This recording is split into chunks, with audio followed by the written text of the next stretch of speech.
నాగార్జున సాగర్లోకి కృష్ణమ్మ పరవలు తొక్కుతుంది. రేపటి నుంచి ఎడమ కాలువకు నీటి విడుదల చేస్తారు.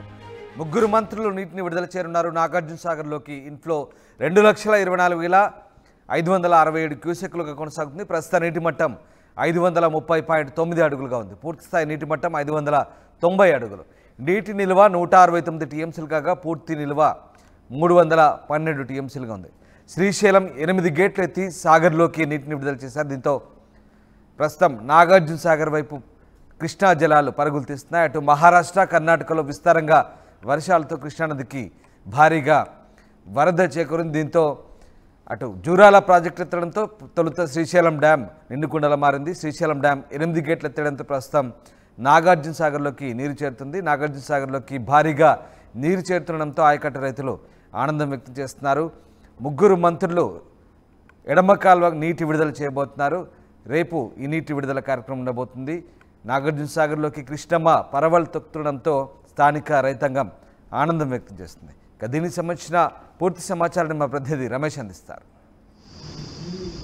నాగార్జున సాగర్ ప్రాజెక్టుకు భారీగా వరద నీరు వచ్చి చేరుతుంది. తెలుగు రాష్ట్రాల ప్రజలు కూడా ఆనందం వ్యక్తం చేస్తున్నారు. ఎగువన కురుస్తున్నటువంటి భారీ వర్షాలతో శ్రీశైలం నుంచి భారీగా ఇన్ఫ్లో మొదలైందని చెప్పవచ్చు. 2,32,000 క్యూసెక్ల వరద నీరు వచ్చి చేరుతుంది. ప్రస్తుతం నాగార్జున సాగర్ నీటి మట్టం 524 అడుగులకు చేరుకుంది. మొత్తం 312 టీఎంసీలకు గాను ఇప్పటికే 153 టీఎంసీల వరకు కూడా చేరుకుంది. ఇంకా వారం పాటు ఇదే విధంగా కొనసాగితే నాగార్జున సాగర్ కూడా నిండు కుండలా మారే అవకాశం కనపడుతుంది. ఒకప్పటి నాగార్జున సాగర్ ప్రాజెక్ట్ కాదు, ఇప్పుడు మొత్తం కూడా కేఆర్ఎంబి కృష్ణా రివర్ బోర్డు వెళ్ళిన తర్వాత కూడా మొత్తం ఇక్కడ డ్యామ్ పైకి ఎవరిని అలో చేయనటువంటి పరిస్థితి కనిపిస్తుంది అని చెప్పవచ్చు. ఎందుకంటే మొత్తం మీద ఈ సెంట్రల్ ఫోర్స్ కూడా దీనిపై ఉన్నటువంటి పరిస్థితి. మొత్తం నాగార్జున సాగర్ క్రస్ట్ గేట్లను కూడా ఒకసారి పరిశీలించైతే పూర్తిగా 26 క్రస్ట్ గేట్లలో 13 ఇటు తెలంగాణ రాష్ట్రానికి, మిగతా 13 ఏపీ రాష్ట్రానికి కేటాయించడం మనం చూస్తున్నటువంటి పరిస్థితి. మనం బార్డర్లో ఉన్నాం. బార్డర్లో చూసినట్లయితే అక్కడి వైపు కూడా ఏదైతే ఏం కనిపిస్తుందో అవతల వైపు పూర్తిగా అది ఏపీ ఆధీనంలోకి వస్తుంది. తర్వాత ఇప్పుడు మనం ఉన్నది ఇది తెలంగాణ ఆధీనంలోకి వస్తుంది. ప్రాజెక్టు ఇప్పటికే 2 పర్యాయాలుగా 2 సంవత్సరాలు అవుతుంది. నాగార్జున సాగర్ నిండకపోవడం 2 సంవత్సరాలు అవుతుంది. ఒకవేళ నాగార్జున సాగర్ ప్రాజెక్టు నిండుకుండలా మారితే మనం చూస్తున్నాం క్రస్ట్ గేట్లు ఏదైతే ఉన్నాయో ఇక్కడి నుంచి క్రస్ట్ గేట్లని ఓపెన్ చేస్తారు. ఆ క్రస్ట్ గేట్ల ద్వారా విద్యుత్ నుంచి కూడా విద్యుత్ సరఫరా అయ్యే అవకాశం కూడా కనపడుతుంది. ఇటు పూర్తిగా అటు కుడి కాలువ పరిధిలో గుంటూరు, కృష్ణా, ప్రకాశం జిల్లాలకు, ఇటు ఎడమ కాలువ పరిధిలో నల్గొండ, ఖమ్మం 2 తెలుగు రాష్ట్రాలకు కూడా 22 లక్షల ఎకరాలకు కూడా సాగునీరు అందించే ప్రాజెక్ట్ అని చెప్పవచ్చు. మొన్న వారం క్రితం కూడా పూర్తిగా నాగార్జున సాగర్ డెడ్ స్టోరేజ్ ఉన్నటువంటి పరిస్థితి. కానీ ఒక్కసారిగా ఫ్లో మొదలు కావడంతో క్రమక్రమేపీన పెరుగుతుంది. ఒకసారి మనం చూడొచ్చు నాగార్జున సాగర్ అందాలను కూడా చూస్తున్నాం. ఎంతో ఆహ్లాదకరంగా మొత్తం క్రమక్రమేపీన నీటి మట్టం పెరుగుతున్నటువంటి పరిస్థితి కనిపిస్తుంది. ఇప్పటికే శ్రీశైలం 10 గేట్లు ఎత్తడంతో కూడా భారీగా ఇన్ఫ్లో కొనసాగుతుంది. మొదటగా 56,000 క్యూసెక్లతో మొదలైనటువంటి ఇన్ఫ్లో అనేది 56,000 నుంచి 70,000, 70,000 నుంచి 1,00,000 నుంచి 1,50,000, ప్రస్తుతం 2,32,000 క్యూసెక్లు. ఇదే వరద ఇంకా పెరిగే అవకాశమే కనపడుతుంది. ఇంకా వారం పాటు ఇదే విధంగా కొనసాగితే పూర్తి స్థాయి నీటి మట్టం చేరుకునే అవకాశం కూడా ఉందని చెప్పవచ్చు. డ్యామ్ మొత్తం పూర్తిగా కృష్ణా రివర్ బోర్డు ఆధీనంలో ఉండడంతో కూడా మొత్తం సెంట్రల్ ఫోర్సే దర్శనమిస్తున్నది. డ్యామ్ పైకి ఎవరు కూడా అలో లేదు. గతంలో మనం చూడడం జరిగింది. మొత్తం అటు ఏపీ నుంచి వచ్చినటువంటి అధికారులు నీటిని విడుదల చేయడానికి మొత్తం ఇక్కడ ఉన్నటువంటి అధికారులపై, పోలీసులపై దాడులు చేయడం గతంలో కూడా చూడడం జరిగింది. అలాంటి సిచ్యువేషన్ లేకుండా అటు ఏపీ నుంచి కానీ ఇటు తెలంగాణ వైపు నుంచి కూడా ఎవరిని అనుమతించినటువంటి పరిస్థితి అయితే డ్యామ్ పై కనపడుతుంది. డ్యామ్ మొత్తం పూర్తిగా నిర్మానుష్య పడుతుండో సెంట్రల్ ఫోర్స్ ఆధీనంలో నాగార్జున సాగర్ డ్యామ్ ఉన్నటువంటి పరిస్థితి కనపడుతుంది.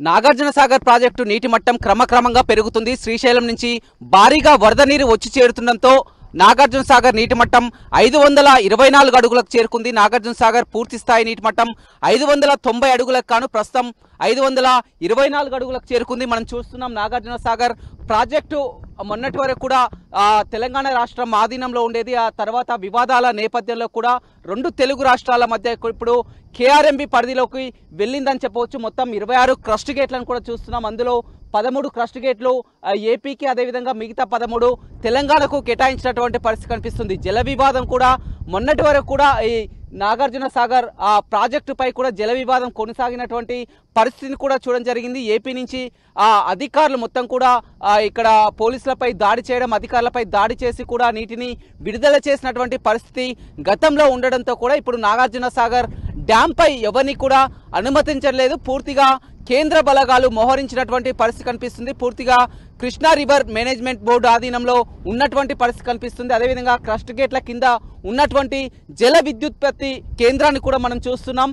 గత 4 రోజుల నుంచి కూడా జల విద్యుత్పత్తి కూడా ప్రారంభం జరిగింది. మొత్తం 815 మెగావాట్ల సామర్థ్యం కలిగినటువంటి జల విద్యుత్పత్తిలో మొత్తం ఇప్పటికీ 6 టర్బైన్లు రన్ అవుతున్నాయి. మొత్తం 8 టర్బైన్లు కానీ 2 టర్బైన్లు పనిచేయడం లేదు. 6 టర్బైన్లు 615 మెగావాట్ల విద్యుత్ సామర్థ్యాన్ని కూడా ప్రస్తుతం ఉత్పత్తి చేస్తున్నటువంటి పరిస్థితి కనిపిస్తుంది. అందుకు గాను వేల క్యూసెక్ల నీరును కూడా విద్యుత్ ఉత్పత్తి కోసం నీటిని దిగువకు విడుదల చేస్తున్నారు. ఇంకా వారం రోజుల పాటు కూడా కొనసాగితే మొత్తం కూడా ప్రాజెక్టు గరిష్ట నీటి మట్టం చేరుకోవడంతో పాటు ఆ జల విద్యుత్పత్తి కూడా పెరుగుతుందనే చెప్పవచ్చు. మొత్తం ఎక్కడికక్కడ మనం ఎక్స్క్లూజివ్గా విజువల్స్ కూడా చూస్తున్నాం. గత 4 రోజుల నుంచి కూడా ప్రవాహం అయితే కొనసాగుతుందని చెప్పొచ్చు. గత 2 ఏళ్లుగా కూడా నాగార్జున సాగర్ నీటి మట్టం గరిష్టంగా చేరుకోకపోవడం, పూర్తిగా జల విద్యుత్ కూడా నిలిచిపోయినటువంటి పరిస్థితి కనిపిస్తుంది. ఇప్పుడు ఎగువ ప్రాంతాల నుంచి భారీగా వర్షాలు కురడంతో ప్రాజెక్టులన్నీ కూడా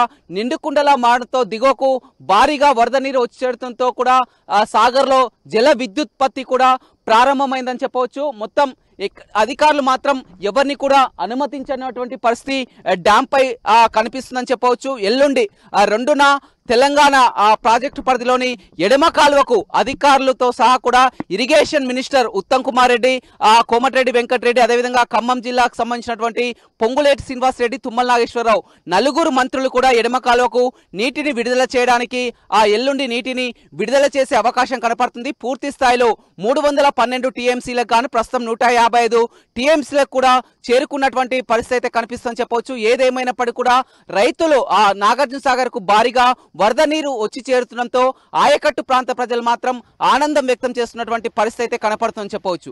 ఓ టు స్టూడియో.